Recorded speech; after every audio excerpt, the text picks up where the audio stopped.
Le cadastre représente l'ensemble d'un territoire bâti et non bâti d'une commune. Il permet de retracer l'historique d'une propriété, d'une maison ou d'un terrain. Il a toujours existé.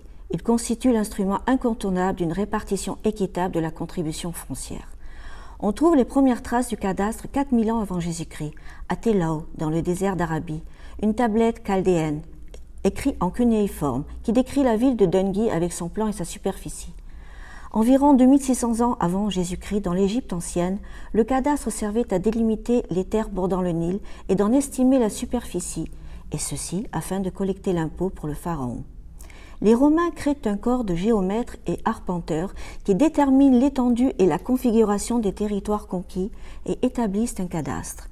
Tous les citoyens étaient tenus de déclarer la consistance et la valeur de leurs biens. Les déclarations étaient consignées dans des registres spéciaux appelés tabulae censuales, registres de recensement. Ceux-ci indiquaient la contenance des terres, leur nature de culture, leur qualité et leurs produits, enfin les noms des fermiers de chaque parcelle. Un vaste recensement que l'on peut assimiler à une sorte de cadastre général a été effectué sous Auguste et Tacite. Les Romains ont pratiqué deux formes de cadastre, fondées d'ailleurs sur les mêmes principes et appliquées l'une au tracé des villes et l'autre à la répartition des terres dans les campagnes. Le système romain entrepris par Jules César restera en vigueur jusqu'à la Révolution française. Au Moyen-Âge, on retrouve les cartulaires ecclésiastiques, accompagnés bien souvent de plans de qualité très variables, mais donnant des renseignements sur l'état parcellaire, surface, propriétaire, fief, pas toujours très équitable. En France et jusqu'à la Révolution de 1789, le cadastre a un caractère essentiellement local. Juillet 1807, Napoléon déclare qu'il faut un bon cadastre parcellaire pour dénombrer les terres dans toutes les communes de l'Empire.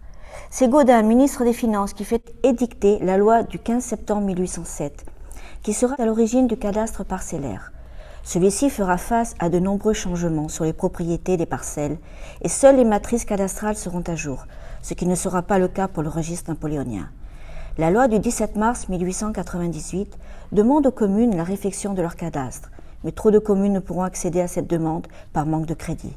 Et c'est en 1930 que l'État prendra la décision de faire à ses frais la réfection complète du cadastre. Comme le système hypothécaire français n'assurait pas la sécurité juridique des transactions immobilières, un décret assurera l'identification et la détermination physique des immeubles, tandis que le fichier immobilier en déterminera l'état juridique.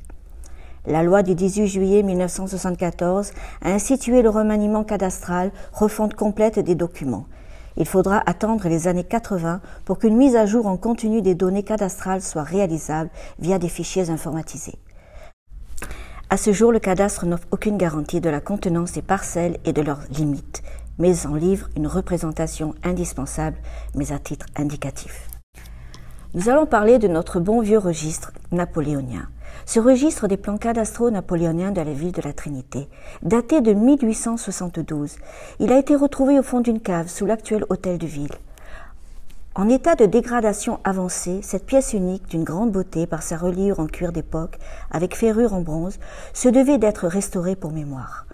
La municipalité fit appel à la DRAC, la Direction régionale des affaires culturelles. Après de longs mois de traitement, dont nous possédons le protocole, notre cadastre napoléonien a retrouvé sa beauté et pourra désormais trôner dans une vitrine de l'hôtel de ville.